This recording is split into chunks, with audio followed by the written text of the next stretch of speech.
ഭരണഘടനാ വിരുദ്ധ പ്രസംഗത്തിൽ സജി ചെറിയാന് ഹൈക്കോടതിയിൽ നിന്ന് തിരിച്ചടി.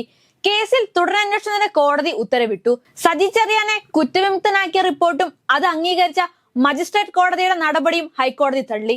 2022 ജൂലൈ മാസം മല്ലപ്പള്ളിയിൽ നടന്ന പരിപാടിയിലാണ് ഭരണഘടനയെ അധിക്ഷേപിച്ച മന്ത്രി സജി ചെറിയാന്റെ പ്രസംഗം. ഈ വിഷയം വലിയ വിവാദമായതോടെ തുടക്കത്തിൽ ന്യായീകരിച്ചെങ്കിലും പിന്നീട് അദ്ദേഹത്തിന് മന്ത്രിസ്ഥാനം രാജിവെക്കേണ്ടി വന്നു. മന്ത്രിയായി തുടർന്ന് സ്വതന്ത്രവും നീതിയുക്തവുമായ അന്വേഷണത്തിന് തടസ്സമാകുമെന്ന് പറഞ്ഞായിരുന്നു സജി ചെറിയാന്റെ രാജി. എന്നാൽ 6 മാസത്തിന് ശേഷം പോലീസ് ക്ലീൻ ചീറ്റ് നൽകിയതോടെ സജി ചെറിയാൻ മന്ത്രിസഭയിലേക്ക് തിരിച്ചെത്തി.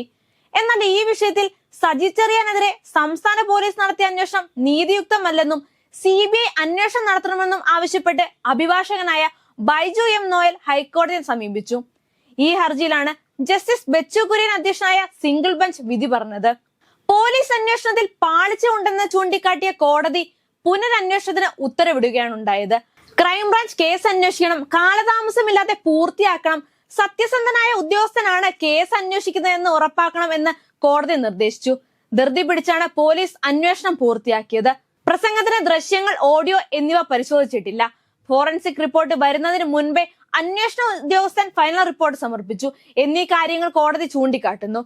കുന്തം, കുടച്ചക്രം എന്നീ വാക്കുകൾ ഉപയോഗിച്ചത് ഏത് സാഹചര്യത്തിലാണെന്ന് പരിശോധിക്കണമെന്ന് കോടതി ഉത്തരവിൽ പറയുന്നു.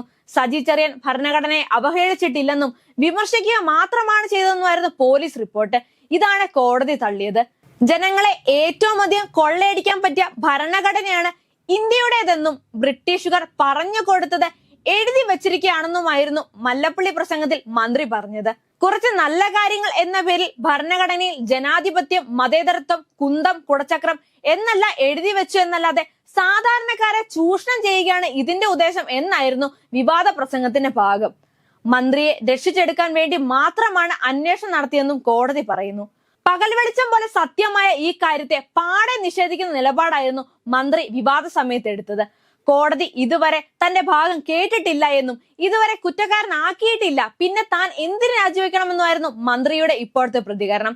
ഭരണഘടന തൊട്ട് സത്യം ചെയ്ത് അധികാരത്തിൽ കയറിയ മന്ത്രിയാണ് ഭരണഘടനയെ അധിക്ഷേപിച്ചത്. അങ്ങനെ ഒരാൾക്ക് മന്ത്രിസ്ഥാനത്ത് ഇരിക്കാൻ അർഹതയുണ്ടോ എന്ന ചോദ്യമാണ് ഇന്നത്തെ കോടതി വിധിയിലൂടെ വീണ്ടും ഉയരുന്നത്.